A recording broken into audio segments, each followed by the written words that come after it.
കൊച്ചി ജെയിൻ സർവകലാശാല summit of ഫ്യൂച്ചറിൽ പതിറ്റാണ്ടുകൾ പിന്നിട്ട മാധ്യമാനുഭവങ്ങൾ പങ്കിട്ട് 24 ചീഫ് എഡിറ്റർ ആർ ശ്രീകണ്ഠൻ നായരും മനോരമ ന്യൂസ് ഡയറക്ടർ ജോണി ലൂക്കോസും.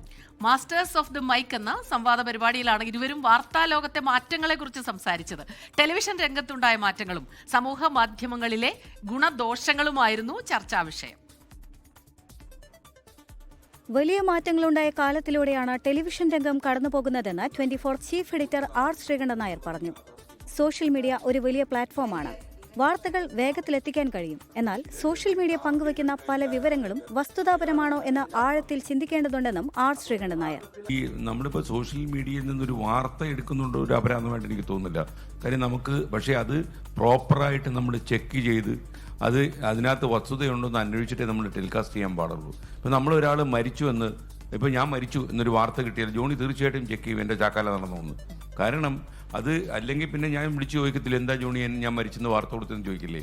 പല വാർത്താ ചാനലുകളും വെറും ബ്രേക്കിംഗ് ന്യൂസുകളിൽ മാത്രമായി ഒതുങ്ങിപ്പോകുകയാണെന്ന് മനോരമ ന്യൂസ് ഡയറക്ടർ ജോണി ലൂക്കോസ് അഭിപ്രായപ്പെട്ടു. വാർത്തകൾ കേവലം വിവരങ്ങൾ എന്നതിലുപരി ലേറ്റസ്റ്റ് ടു ഗ്രേറ്റസ്റ്റ് എന്ന രീതിയിൽ സമഗ്രമായി ജനങ്ങളിലേക്ക് എത്തണമെന്നും ജോണി ലൂക്കോസ്. ഇപ്പോൾ ഈ 24 മണിക്കൂറും സംഭവിച്ചുകൊണ്ടിരിക്കുന്ന അല്ലെങ്കിൽ ആ ബ്രേക്കിംഗ് ന്യൂസ് ആണെന്ന് തോന്നിപ്പിക്കുന്ന രീതിയിൽ സ്റ്റുഡിയോയിൽ നിന്ന് ഉണ്ടാക്കുന്ന ഒരു ആരവത്തിലേക്ക് ടെലിവിഷൻ്റെ ഇത് മാറി എന്നുള്ളതാണ്. പ്രോഗ്രാമിനൊന്നും അപ്പോയിൻമെൻറ്റ് വ്യൂയിങ് ഇല്ല. അതുകൊണ്ട് പ്രോഗ്രാംസ് തന്നെ മിക്കവാറും ന്യൂസ് ചാനലുകളിൽ ഇല്ലാതായി. ഉണ്ടെങ്കിൽ തന്നെ അത് വല്ലപ്പോഴും മാത്രം കൊടുക്കാൻ കഴിയുന്ന ഒന്നായി. പ്രൈം ടൈം അതിന് കിട്ടത്തില്ല. എല്ലാവർക്കും വേണ്ടത് ഇപ്പോൾ സംഭവിച്ചുകൊണ്ടിരിക്കുക in the latest the greatest എന്ന് മാത്രമാണ്.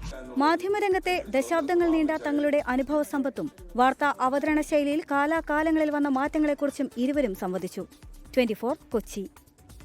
ലോകത്തെവിടെയായാലും ഏത് സമയത്തും 24 വാർത്തകളും ഓഗ്മെന്റഡ് റിയാലിറ്റി പാക്കേജുകളും എക്സ്പ്ലെയിനറുകളും വിശദമായി കാണാൻ ഞങ്ങളുടെ യൂട്യൂബ് ചാനൽ നിങ്ങൾക്ക് സബ്സ്ക്രൈബ് ചെയ്യാം.